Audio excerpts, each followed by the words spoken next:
કાર્તિક સુધી આઠમનો દિવસ છે. તે દિવસે ભક્તિ માતાના શરીરની અંદર એ તાવની જ્વરની પીડા થઈ છે.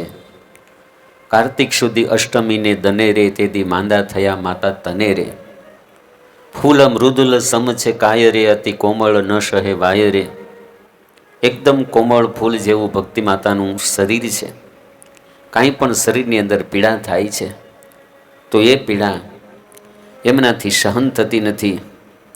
અને જ્યારે શરીરની અંદર જ્વર કહેતા તાવ ધીરે ધીરે જોર કરતો જાય છે એટલે ઘનશ્યામ મહારાજ એ ભક્તિ માતાના ખાટલે પાંગથે બેસી અને માં ભક્તિ દેવીની સેવા કરે છે. માં ભક્તિ દેવીની પગચંપી કરે છે, એનું મસ્તક દબાવે છે, એને જોઈ એવું ભોજન તૈયાર કરી આપે છે, એની પથારી સાફ કરી આપે છે, એમની તાસીર અનુસારે દવા લઈ આવી આપે છે. ફળ ફૂલ કાંઈ જમવાની ઈચ્છા હોય તો એમને એ ફળફૂલ જમાડે છે. અને આમ કરતાં કરતાં ભક્તિ માતા હવે ધીરે ધીરે આ લોકમાંથી વિદાય લેવાની ઈચ્છા કરે છે. ભક્તજનો, જે રામા અવતારમાં બાળપણમાં માતા પિતાની સેવા નથી થઈ શકી, કૃષ્ણ અવતારમાં 11-12 વર્ષે માતા પિતાનો ભેટો થયો છે, એ કરજને ચૂકવાને વાસ્તે, એ દેવાને પૂર્ણ કરવા માટે સ્વામિનારાયણ ભગવાન એ 11 વર્ષની ઉંમરે ભક્તિ દેવીની સેવા કરે છે. ભક્તજનો, આ ચરિત્ર એ માતા પિતાની સેવા કરવાનું શીખવે છે. શિક્ષાપત્રીમાં પણ શ્રીજી મહારાજ એવું કહે છે કે અમારા આશ્રિત ભક્તજનોએ માતા પિતા ગુરુ અને રોગાતુર મનુષ્ય એમની સેવા એ જીવન પર્યંત કરવી.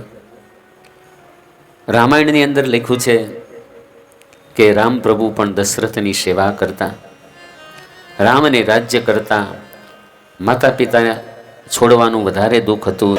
રામાયણ એવું લખે છે ભક્તજનો કે જબ જબ રામ અવધ સુધી કરહી, જ્યારે જ્યારે એ વનમાં વસતા થતા રામ ભગવાન એ અયોધ્યાની યાદી કરતા, એ પિતા દશરથ, માતા કૌશલ્યા, સુમિત્રા એમને જ્યારે યાદ કરતા, એમના સ્મરણોને વાગોળતા, ત્યારે રામ ભગવાનની આંખની અંદર આંસુ આવી જતા.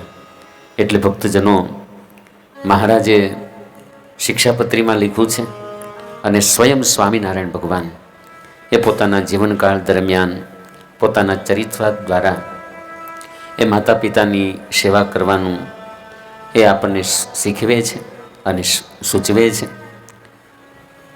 ભાગવત એવું કહે છે કે જે સંતાનો જે માતા પિતાના શરીર થકી પોતાનો જન્મ થયો છે અને એ માતાની એ પિતાની એ સંતાનો સેવા નથી કરતા, એમને જમપુરીની અંદર જમના દૂતો એને પોતાનું માંસ ખવડાવે છે અને એને પોતાનું જ રુધિર છે એ પીવડાવે છે. અને ખરેખર ભક્તજનો, જે એમાં માનો જે પ્રેમ મળે છે, બાળક જ્યારે નાનો હોય છે એ પથારી બગાડતો હોય છે, રાત દિવસ આખી રાત એ બાળકની પાછળ માતા જાગરણ કરતી હોય છે, અને બાળક તો વહેલી સવાર થાય એવું કહેવાય છે ને કે કુંવર સુવરને કૂતરાય બધાય પ્રભાતે પોઢે, એમ આખી રાત બાળક જાગતું હોય અને સવાર થવાનો સમય થાય તો બાળક ઊંઘી જાય છે. પણ માતાને તો કામ કરવાનું હોય, એક બાજુ બાળકને પાલન પોષણ કરવાનું હોય અને બીજી બાજુ કામના ઢસરડા હોય. એવા સમયને વિશે પણ એ માં છે એ બાળકનું જતન કરે છે, રક્ષણ કરે છે અને એને સાચવે છે. એવા માતા પિતાના જે ઉપકારો ભૂલી જાય છે, એમને વૃદ્ધાશ્રમની અંદર મૂકે છે. એ આ જિંદગીની અંદર ભક્તજનો ક્યાંય કરતાં ક્યાંય સુખી થતા નથી.